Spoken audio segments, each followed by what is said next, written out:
Good afternoon, beautiful people. I hope you are enjoying the day today, and I hope you are finding the joy in this season of life.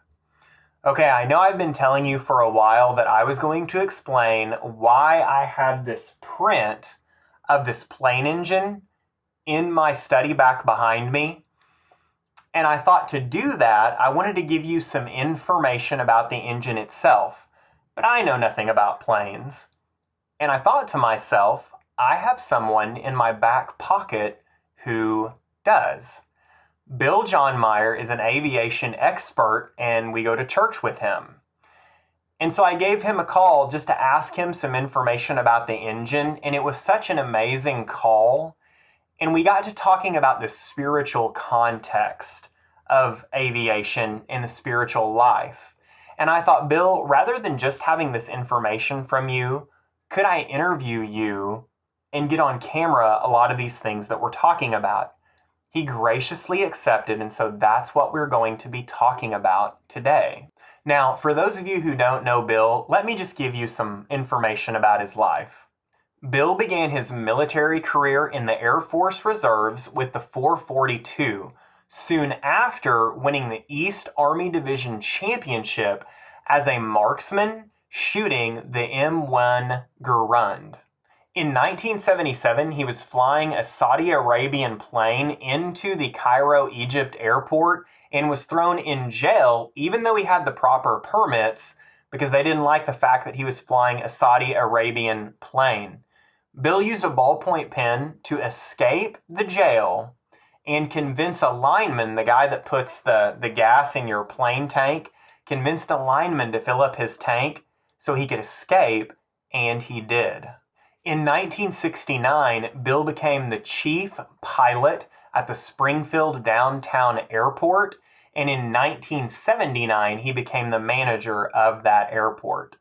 In 1985, Bill flew in a competition for the Stearman plane, which I'm showing you here, and he ended up winning first place in that competition, Best Stearman. And if all that other stuff wasn't challenging enough, Bill decided at the age of 60 that he wanted to enter the martial arts, and at 65 received his black belt in karate. Bill continued to hold the position of manager at the Springfield Downtown Airport for 34 years, and he continued flying until the age of 79. Bill has 2 children, and he's been married to his beautiful wife, Jane, for 32 years. So there's a little bit about Bill. Clearly, I'm getting the honor to interview an aviation expert. And in this video, not only are we going to talk about aviation, but we're going to talk about the parallels and how it applies to a person's spiritual walk, as well as hearing a lesson from Bill's own life. Take care and enjoy. Bill, thank you so much for being here. I really appreciate you doing this for us. You're welcome. I'm glad to help you. Thank you. When I saw your devotional and you had that picture behind you there, I kind of thought you might want to use that as a metaphor for a Christian story or a lesson. Yes, absolutely. So that being said, can you tell us a little bit about this engine? Well, looking at the picture there, it's a Wright, Curtiss Wright engine, and it's probably a vintage right at the beginning of World War II. And you notice it's 9 cylinders. Most radial engines are odd. Like my Stearman was a Continental 670, it was a 7-cylinder. Not as smooth as a 9, more cylinders, but 9 was the max that they used on them. And it's a 3-bladed constant speed prop, which means you can adjust it low pitch for takeoff, high pitch for cruise. And this engine here will probably burned 130 octane fuel at that time. It's no longer available now. And then you had this cowling here that goes back and fits right in with the fuselage, flows right into it. That helps it cool. They discovered back in the 1930s, maybe late 20s, and it increased speed about 15 miles per hour. And it just by having this cowling, you said? Yeah, the air going through there helped to increase the speed, eliminated some of the drag, And what did you say the actual model was of this engine? it's probably a Curtiss Wright or Wright engine we call it. It looks to me like it's about a 1340. Okay. That would be the model number of it. Okay. Is there anything of historical or any events of historical significance that this engine would have been used in, possibly? Well, they were probably used in the F4F, the Wildcat in the beginning of World War II, Okay. and also they were used in the Hellcat. I saw it in one of your devotionals, and I know you like to use I guess a prop, not a prop like this, but a prop to tell your story and bring some emphasis on your Christianity. And I thought, well, that'd be a good idea for Sean to use that and his. I didn't know I was going to be doing this. I was just going to be an advisor. Sure. Off camera. And I had called Bill to be the advisor, and I just said, "Hey, Bill, I'm just curious. Do you know anything about this engine?" He left me a voicemail, and he was an encyclopedia and told me everything I wanted to know about the engine. And so I asked him if he could get together, and so he graciously accepted. So that's why we're here today. Yes, sir. And I understand that you have a spiritual metaphor that goes along with flying a plane. As we always know, God is always with you. He's right here with us. And but I always thanked him when I was flying, and if I was flying around a thunderstorm at 41,000 or something like that, I'd get on the speaker to my passengers and tell them to look outside. If you think God is dead, just look outside. I like that. Yeah, it's really emotional sometimes. We could use this engine as a Christian metaphor. The engine being itself, that would be God, okay? And the prop could be Jesus, because when you get that turning and engaged, why, then you're going to move forward. And then you and I, that's available to us at all times. We can, but in the cockpit, we have to initiate it. It's just like the Bible. We have to initiate reading the Bible, studying Jesus, what he performed, and moving forward by Jesus, pulling us forward in our Christian life and beliefs. Yes. And that was my thinking. This engine is always there, and the prop, of course, is always there. But when you get in the cockpit, you've got to get this all started in motion. Yeah. And you it's your decision as to whether you want to choose to have the power of God in your life or not. right. Mm-hmm. And actually, it's much more complicated to start this engine than it is to ask for God's help and get started. Yeah. Because all you got to do is get in the book and His Word, and you're on your way. Yeah. So we're saying that the engine is God because God's always there, and without him, nothing gets done. Right. And it's because of Christ that we're able to move forward because of Christ and because of his death on the cross. Then that's allowed for us to be able to move forward in this life and prepare for the next life. And then pushing the button on the ignition, or however you might say it, is making the choice to rely on God, trust in God, and allow Jesus to move us forward. Yeah. And of course you've got flight instruments and flight controls, everything like that. And I can kind of relate that to being controlled, but the Holy Spirit controlling you after you get all this going, because all three of them work together. I was ferrying a Cessna 182 RG Turbo, And this is the first one going out of the United States. Cessna won it over at Avalog Aviation in Brussels, Belgium, and so I volunteered to take it. And there's a lot of requirements you got to have before you can cross the Atlantic.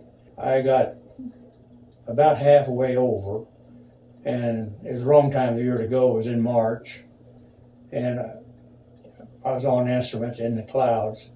And in the clouds, you have to be in the clouds to pick up ice. And the ice you pick up on the leading edge looks just like the frost in your refrigerator, your freezer. Okay, you could pick up clear ice in freezing rain, and it could put you down real quick. It just flows over the wing, and you get so heavy you can't stay in the air. This gets out there, changes the shape of the wing, and it just keeps pitching up on you. And you think it's going to pitch up till it tail slides. But I got so it's to make sure I understand. So it's collecting ice on top of itself, and that's causing a pitch, which is causing the plane to pitch up. To keep enough lift to keep it at the altitude. And then, of course, I couldn't keep it at the altitude because I had a good 4 inches of ice out on the leading edges with no way of getting rid of it. But I was in dire straits, but I've always taught my students and myself personally, you fly the airplane till you park it. You don't just throw up your hand and say that's it. You don't give up. No. And so I was praying to God about it, and that's when I learned if you want His help, don't just say, God, I may need your help down the road here, or maybe you ought to help me, something like that. Anything you pray to Him about, you got to totally turn it over to Him. Okay? There's no give up control. No. You just turn loose of it and let Him handle it. And I kept on flying the aircraft, but when I did that, and it was very cold in the cockpit, because like I say, it was in the wintertime, it's probably a -50. Oh my goodness. And I felt this warmth in the cockpit. There was no voice message, there was no physical message of any kind, but I sensed Him being in the cockpit, and I wished I could find words to tell people. I've tried in devotional training to tell them what this feeling is like, but you got this feeling that you knew everything was going to be okay, that it's taken care of, and almost immediately I flew out of this icing condition. And of course, if you fly into clear air with ice on it, it'll sublimate off after a while. It'll just wear it off. The airstream will wear it off. And you said, Bill, when you made the statement that you could feel His presence, it sounds like that before that you were obviously very afraid, because the way the ice was building up on the leading edge, you were afraid the plane was going to stall out. But you prayed to God, and it sounds like after that, you had full confidence that everything was going to be okay. That is right.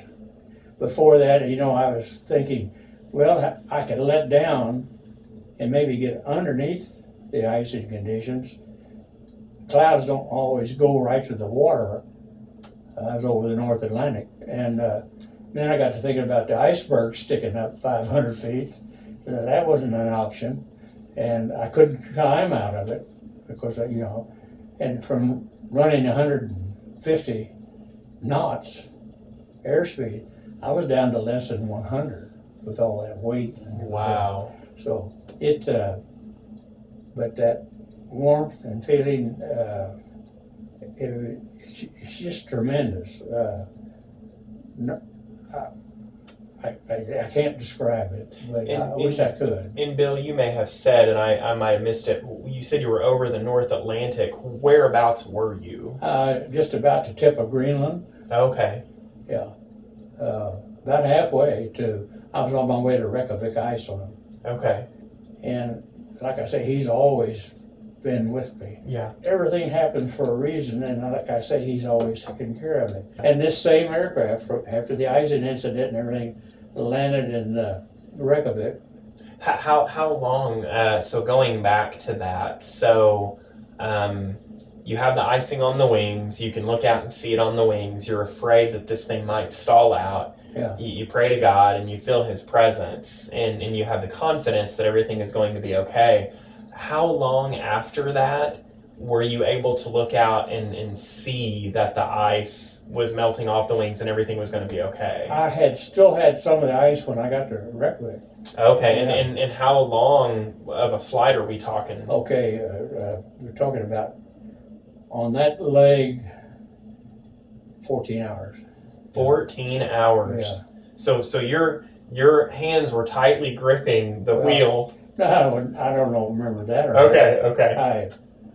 But like you said, you weren't falling asleep. You fly an airplane until you park it. Gotcha. Yeah, and the snow was so deep there in Reykjavik that it covered everything. And I taxied in, and the lineman came out, and he says, I can't find the tie downs to tie you down. He says, we're going to use these big boards just to chock the wheel. Mm-hmm. And he says, it may not be there in the morning. I remember telling him, I don't care if it's there in the morning or not. How did you feel when you finally set it down? Oh, it's just another flight, really. Really? Yeah. So by that point, you were okay. Yeah, I didn't kiss the ground or anything like that.